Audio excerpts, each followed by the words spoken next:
বিসমিল্লাহির রহমানির রহিম। মাত্র দুটো উপকরণে কেমন সুন্দর মেকআপ করা যায়, কতটা গর্জিয়াস মেকআপ হয় সেটা তোমরা দেখবে আজকে।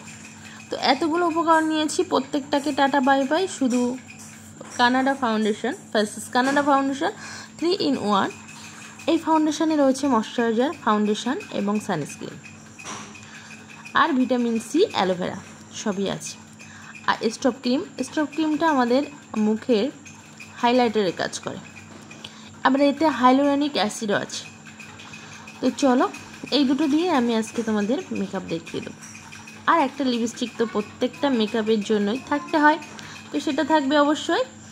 আর এগুলো আজকে টাটা বাই বাই। তো এই ক্রিমটা দেখতে পারো, অনেক বউদের মুখে মেসতে বিভিন্ন ধরনের দাগ পড়ে, তো তারা এই ক্রিমটা বয়স 30 বছরের পরে এই ক্রিমটা ব্যবহার করতে পারে। এবার আমি মেকআপে চলে এসেছি। আমি ফাউন্ডেশন আরে নিয়েছি, ওই দুটো শুধু একটুখানি জাস্ট নিয়ে দেখো মুখে লাগিয়ে দিচ্ছি। কামালটা দেখো, দেখতে পাচ্ছ?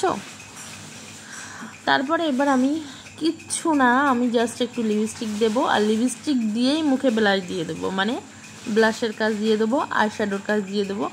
আমি আইশ্যাডো প্যালেট বা ব্লাশ প্যালেট ব্যবহার করতেই পারতাম, কিন্তু যেহেতু বাচ্চা বলতে 4 বছর বয়স, সেই ক্ষেত্রে বয়সটা অনেকটা অল্প, সেক্ষেত্রে আমি একটা ভালো এই লিপস্টিকটা দিয়ে দিচ্ছি। এটা খুবই একটা ন্যাচারাল লিপস্টিক। হ্যাঁ, এই লিপস্টিকটা তোমরা যদি চাও অনেকে বাড়িতেও তৈরি করতে পারো। এটা খুবই ন্যাচারাল একটা লিপস্টিক।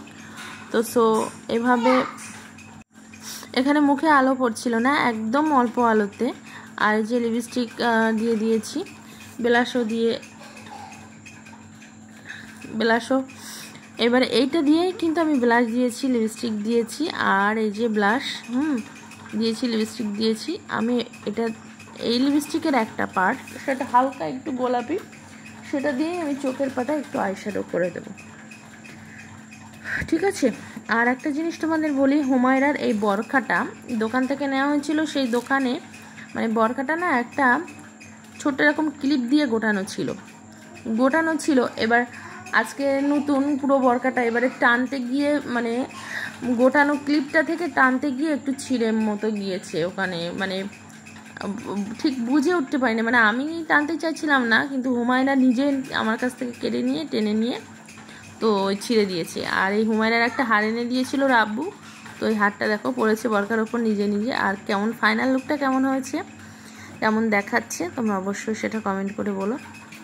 তো হুমায়রা ভালো ড্রেস পরেছে, আর আসান পরবে না। আসান পাঞ্জাবিটা পরে নিয়েছে, মসজিদে যাওয়ার পাঞ্জাবিটা পরে নিয়েছে। তো দেখো হুমায়রা কেমন হয়েছে।